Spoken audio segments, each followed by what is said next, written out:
Graças pais amados, vamos à nossa terceira semana do estudo Vitória no Deserto. Dissemos que esse estudo, inicialmente, estamos extraindo e adaptando do livro Vitória no Deserto, de João Bevere. Obviamente que futuramente vamos usar outros materiais.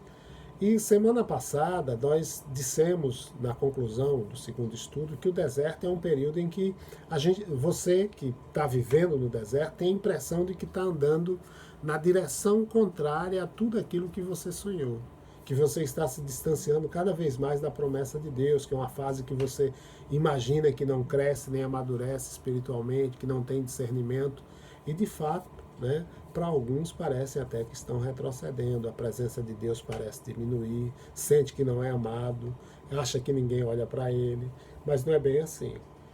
Vou repetir Jó capítulo 23, versículos 8 a 10, que diz assim: Eis que se me adianto, ali não está, se torno para trás, não o percebo, se opera à esquerda, não o vejo, esconde-se à direita, não o diviso. Essa era a visão que Jó tinha. Mas no versículo 10 ele diz assim: Mas ele sabe o meu caminho, se ele me provasse, sairia como ouro. Então a gente precisa entender que Deus supre a cada um de nós no deserto. No deserto você recebe, nós recebemos o pão de cada dia, e não a abundância de riquezas. É um tempo em que nada nos falta para o suprimento físico e material, né? Mas a gente não ganha tudo o que a gente quer. Deus sabe do que você precisa para o suprimento espiritual. E nem sempre Ele vai dar a você aquilo que você acha que precisa. Muitos, infelizmente, afirmam que quando tem falta de alguma coisa, afirmam o seguinte: o diabo atravessou no meu caminho. Quando a gente define, possivelmente dessa forma, o problema é que essa definição de necessidades e desejos, ela está fora da realidade. A gente acha que o que a gente quer é uma necessidade, quando a realidade é bem outra. A gente tem que aprender o sentido das palavras, por exemplo, de Paulo. Em Filipenses 4, 11 e 13, ele diz assim: Digo isto, não por causa da pobreza, porque aprendi a viver contente em toda e qualquer situação. Tanto sei estar humilhado, como também ser honrado. De tudo e em todas as circunstâncias já tenho experiência, tanto de fartura como de fome, assim de abundância como de escassez. Tudo posso naquele que me fortalece. O que Paulo está dizendo aqui que aprendeu? Ele está dizendo que aprendeu que na força de Cristo ele poderia viver alegre na pobreza e na abundância. Só que, infelizmente, alguns cristãos pensam diferente. Os que vivem na fartura, às vezes, sentem-se mais infelizes do que aqueles que sofrem as necessidades diárias. Se a gente não possui algo do qual muitas vezes a gente pode se gabar de que é nossa, a gente acha que alguma coisa nos falta. Muitos julgam a fé de uma pessoa e mensura a espiritualidade daquela pessoa por aquilo que ela tem, quando, na verdade, o que deveria ser feito era atentar para o caráter dela e não para as posses dela. Os israelitas, eles quando fugiram do Egito, eles levaram muita riqueza, ouro, prata, tecidos finos, mas eles usaram esse precioso metal para fazer um ídolo no deserto. E os tecidos e joias usaram como adorno para dançar diante desse ídolo, né? Ali no pé do Monte Sinai, diante do Deus que foi feito para eles, né, que era o Deus Apis do Egito, na forma de um bezerro. Na realidade, o bem que eles possuíam, dá para entender, não era sinal de santidade. Porque somente 2 pessoas, dentre os milhares que saíram do Egito com idade acima de 20 anos, tinham o caráter necessário para entrar na Terra Prometida. Quem eram esses 2? Josué e Caleb. Eles entraram na Terra Prometida por quê? Porque tinham, segundo o próprio Deus, um espírito diferente. Eles seguiam a Deus de verdade. Olha o que diz Números 14, 24. Mas, com meu servo Caleb, a história é outra. Ele tem um espírito diferente e me segue com convicção. Eu o levarei para a terra que ele observou e seus filhos a herdarão. Então, a gente erra muito no nosso sistema de valores quando a gente julga as pessoas pelas riquezas e pelas posses e não por aquilo que as pessoas verdadeiramente são. E por outro lado, alguns cristãos, quando têm abundância de recursos ou quando alcançam uma posição de influência e de liderança, acham que Deus deu tudo aquilo para que fosse usado como bem entendesse.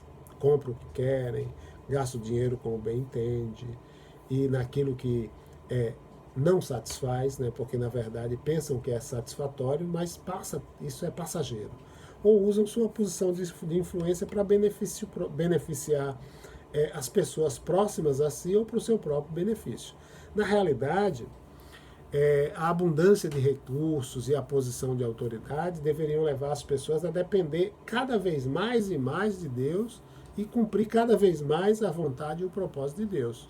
Infelizmente, né, a gente enxerga claramente, tem gente que ocupa a posição de autoridade que Deus lhe deu, lhe concedeu, apenas para realizar seus intentos pessoais e não a vontade de Deus. Paulo, ele mesmo tendo autoridade para receber ajuda financeira de algumas igrejas, né, que ele mesmo começou, como a igreja de Corinto, ele diz a igreja de Corinto em 1 Coríntios capítulo 9, versículos 11 a 12, ele diz o seguinte: se nós vos semeamos as coisas espirituais, será muito recolhermos de vós bens materiais? Se outros participam desse direito sobre vós, não o temos nós em maior medida? Entretanto, não usamos desse direito, antes suportamos tudo, para não criarmos qualquer obstáculo ao Evangelho de Cristo. Para Paulo era mais importante o quê? Não criar obstáculo à pregação da mensagem do Evangelho, né, do que receber bens materiais que por direito era dele, mas ele optou por não receber.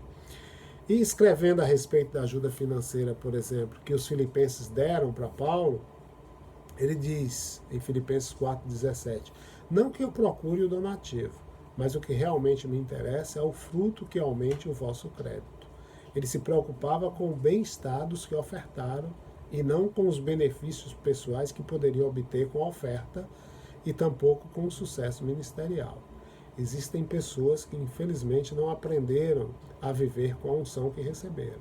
Usam o presente de Deus para juntar multidão, para terem famas, para fazer com que essa multidão lhe seja cativa.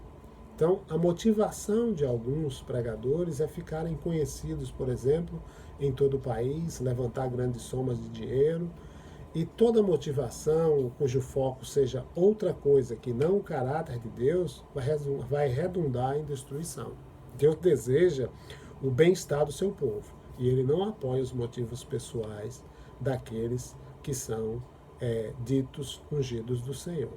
Então, essa é a admoestação que a gente vai ver em Filipenses 3, capítulo 2, versículos 3 a 5. Diz assim, ó: nada façais por partidarismo ou vanglória, mas por humildade, considerando cada um os outros superiores a si mesmo. Não tenha cada um em vista o que é propriamente seu, senão tendo também cada qual o que é dos outros. Tende em vós o mesmo sentimento que houve também em Cristo Jesus. Como Jesus agia? Jesus agia em seu ministério despojado de toda motivação pessoal. Ele tomou sobre si os nossos pecados, a pena de morte que estava reservada a nós. Portanto, amados, levando em conta que o nosso bem-estar era mais importante do que o dele, né? Mesmo ele sendo inocente, ele se fez alvo da morte por nós. Seu alvo na vida era servir e dar a vida em nosso favor. Ele negou a si mesmo, ele nos deu o maior dos dons, que é a vida eterna. Então, é esse tipo de caráter que Deus aperfeiçoa em nós no deserto. É no deserto que o fruto do Espírito é cultivado e irrigado. O intenso desejo de conhecer o Senhor nos leva a caminhar seguindo os seus passos. Paulo não tinha como objetivo de vida edificar um grande ministério. Tudo que ele almejava era conhecer a Jesus de forma mais íntima, né? E, acima de tudo, ser agradável ao Senhor. Cristo em mim, a esperança da glória. Vivo não mais eu, mas Cristo vive em mim. Então, o deserto é um lugar de secura. Pode ser secura espiritual, financeira, social, física. É no deserto que a gente recebe de Deus o pão de cada dia, não a abundância de riquezas, como disse antes. Ele vai suprir as nossas necessidades, porém, ele não nos dá aquilo que a gente deseja.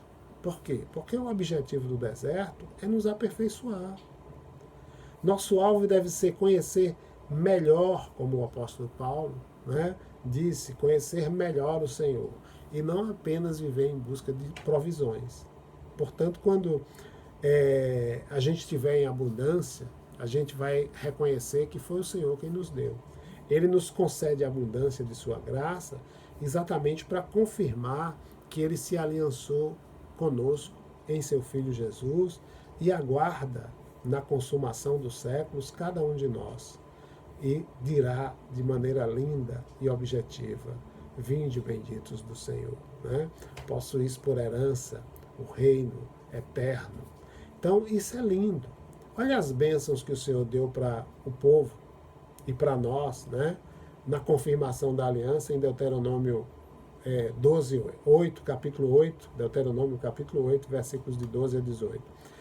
Então há uma advertência, né? Mas há também a mostra daquilo que o Senhor fez pelo povo de Israel, daquilo que o Senhor tem feito em Cristo Jesus para conosco e daquilo que Ele fará em seu Filho Jesus para aquele que nele crê e se volte para a cruz de Cristo para olhar reconhecendo Jesus, autor e consumador da sua fé, da minha fé, da nossa fé, e se voltar para o Pai, alegrando o seu coração e o coração de Deus. Olha o que diz, Deuteronômio 8, de 12 a 18. Mas cuidado, depois de que tiverem comido e estiverem satisfeitos, depois que tiverem construído boas casas e estiverem estabelecidos na terra, depois que seu gado e seus rebanhos se multiplicarem, que mais e mais dinheiro estiver entrando, depois que seu padrão de vida melhorar, tenham cuidado de não se tornarem tão cheios de si e orgulhosos de suas posses, a ponto de se esquecerem do eterno seu Deus.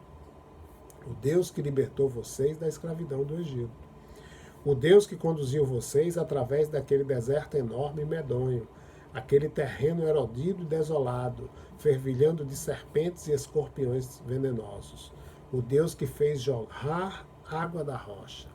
O Deus que concedeu o maná como alimento no deserto, algo de que seus antepassados nunca ouviram falar, a fim de dar a vocês um gostinho da vida dura e testá-los para que estivessem preparados para viver bem nos tempos ainda por vir.